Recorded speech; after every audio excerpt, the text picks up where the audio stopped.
नमस्कार। साहित्य तक के बुक कैफे के एक दिन एक किताब में मैं जयप्रकाश पांडे आपका स्वागत करता हूं। आज शुक्रवार है और वादे के मुताबिक मैं एक कविता संग्रह के साथ उपस्थित हूं। संयोगवश इस संग्रह का नाम है और रचनाकार हैं आशुतोष दुबे। आशुतोष दुबे जाने माने कवि हैं हमारे समय के और अंग्रेजी साहित्य से पीएचडी करने के बावजूद हिंदी में कविताएं लिखते हैं और क्या खूब अनूठी कविताएं लिखते हैं। इससे पहले उनके चोर दरवाजे से, असंभव सारांश, यकीन की आयतें, विदा लेना बाकी रहे और सिर्फ बसंत नहीं नामक संग्रह प्रकाशित हो चुके हैं। दुनिया भर की भाषाओं में उनकी कविताओं के अनुवाद होते रहे हैं। अंग्रेजी और जर्मन में भी अनुवाद हो चुके हैं। रजा पुरस्कार, केदार सम्मान, अखिल भारतीय माखनलाल चतुर्वेदी पुरस्कार जैसे कई पुरस्कार पा चुके हैं। जैसा कि मैं आपको बताता भी रहा हूँ, कविताओं के बारे में मैं अपनी कोई अलग से राय नहीं रखता हूँ। मैं कविताएं पढ़ता हूँ और अपने पाठकों पर छोड़ता हूँ कि वे खुद सोचें कि उनके समय का कोई कवि किसी संग्रह विशेष में किस तरह की कविताओं के साथ उपस्थित हो रहा है, क्या कुछ रच रहा है और क्या कुछ उसकी भावभूमि से सृजित हो रहा है।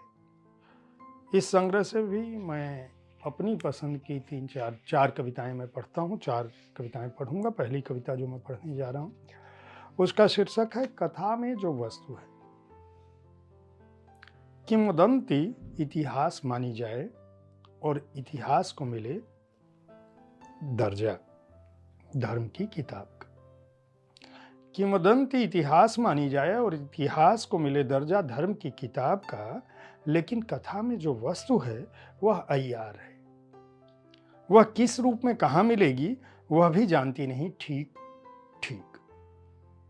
तुम उसे दीवार पर कील से ठोकना चाहते हो और वहां कुछ नहीं मिलता।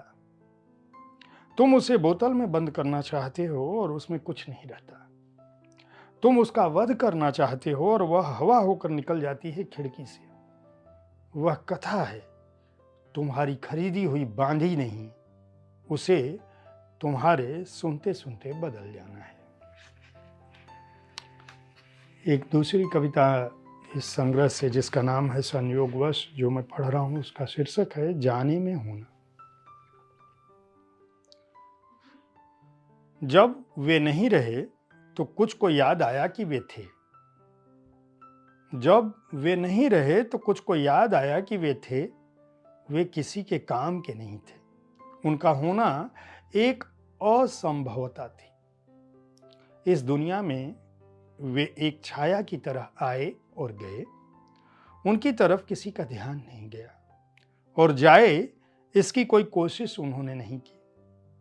वे गर्म रेत में पसीने की बूंद की तरह गए। वे सूखते फूल की सुगंध की तरह गए। वे संबंध से उष्मा की तरह गए। वे ऐसे गए कि जैसे थे ही नहीं। जितना हो सके वे अपने जाने में हुए। एक तीसरी कविता जो मैं इस संग्रह से पढ़ूंगा उसका शीर्षक है एक दिन मैं सीख लूंगा।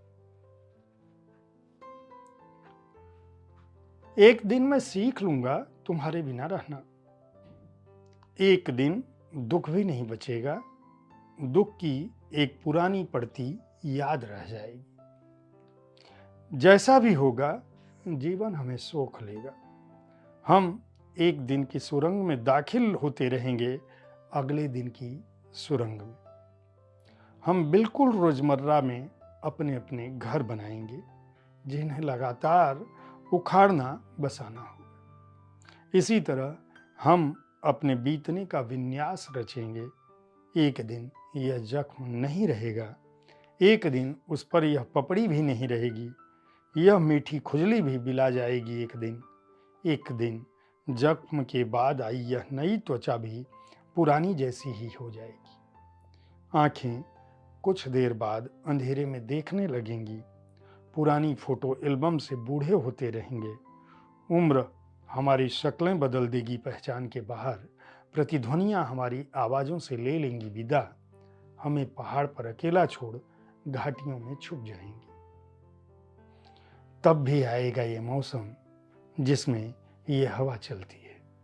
अजीब सी सिहरन है इसमें, अजीब सा सुरूर भी।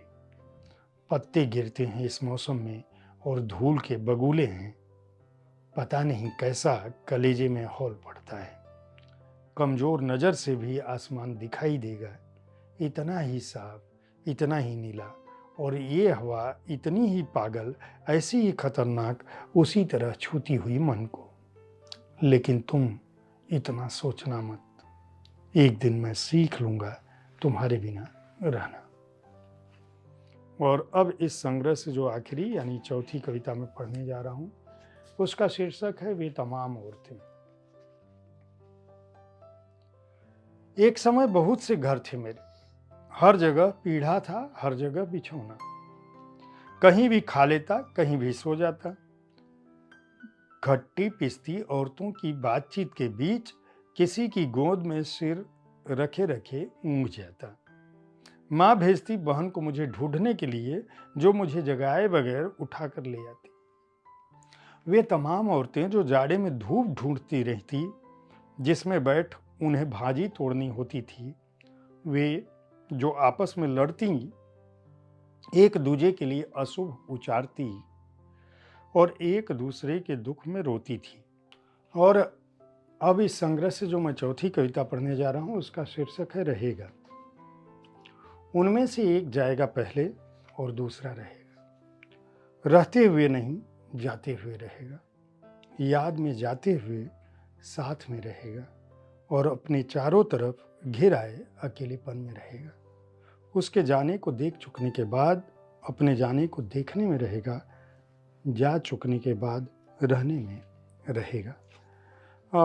अगर आप अच्छी कविताओं को पढ़ना चाहते हैं और आशुतोष दुबे की कविताओं से परिचित हैं, तो जीवन, मृत्यु, जीवन के विविध राग और आध्यात्मिकता, यहाँ तक कि हमारे आसपास जो सजीव और निर्जीव वस्तुएं हैं, उन सब पर अनूठी कविताएं रची हैं आशुतोष दुबे ने। यह उनके संग्रह में, या जिस तरह की कविताएं वो रचते रहे हैं, उनमें अगला कदम है।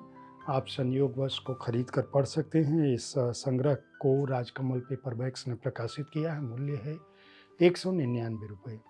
उम्मीद है साहित्य तक पर, कविताओं पर, कविता संग्रहों पर आधारित मेरा यह कार्यक्रम आपको पसंद आया होगा। हर शुक्रवार को मैं कविता संग्रह के बारे में आपको जानकारी देता हूँ। मेरे वरिष्ठ सहयोगी संजीव पालीवाल हर दिन आज की कविता में कविताएं पढ़ते हैं। उनकी पाठ्य शैली भी बहुत अच्छी है। अगर आप अच्छी कविताएं सुनना चाहते हैं, कविता संग्रहों के बारे में जानकारी चाहते हैं, तो बुक कैफ़े को देखते रहें, साहित्य तक को देखते रहें। हमारे कार्यक्रम के बारे में अपनी राय से अवगत कराना न भूलें। धन्यवाद।